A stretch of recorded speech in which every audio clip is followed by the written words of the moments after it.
Afya yako, shughuli yetu.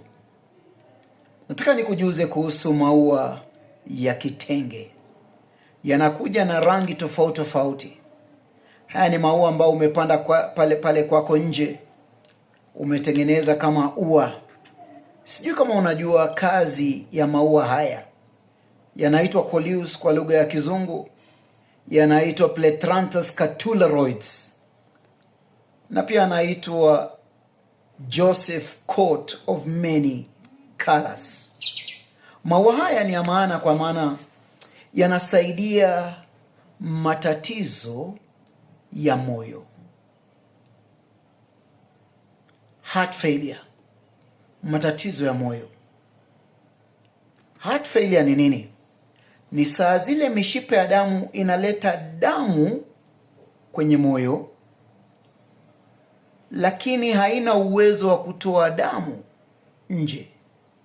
Ndio inaitwa heart failure. Na mara mingi inaletwa na mtindo wa maisha ya kutumia vyakula ambavyo vimeloweshwa na vikapikwa kwa mafuta mengi. Vitu vya wanyama, ni nyama, ni maziwa, yani ni matatizo. Hii itabidi uweze kuangalia.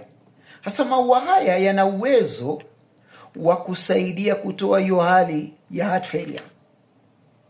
Pia maua haya ni mazuri sana kwa watu ambao wana kisukari. Yana uwezo wa kuosha kongosho. Kongosho yako inapokuwa chafu, insulin ambao ni homoni ya kipekee ya kudhibiti sukari inakuwa kwamba haitolewi vizuri. Ndio maana utakuwa na diabetes ya pili, type 2 diabetes. Na pia ni nzuri sana kwa matatizo ya asma. Inafanya nini?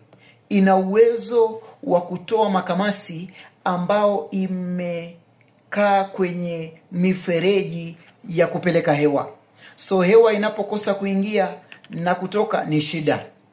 Makamasi haya yanakuja kwa utumiaji wa sukari kwa wingi, mikate iliyokobolewa na kitu ambao tunaita maziwa.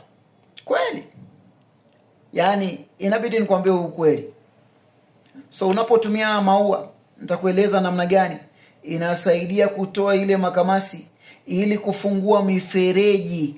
Hali ya asma unaizika, ama pumu unaizika katika kaburi la sao. Ni nzuri sana pia na watu ambao wana shida ya neva, shida ya nerves. Yani unaumwa na kila sehemu. Ukienda kwa dokta unasema unaumwa na kichwa, unaumwa na wapi, unaumwa na wapi, unaumwa na wapi. Vipi?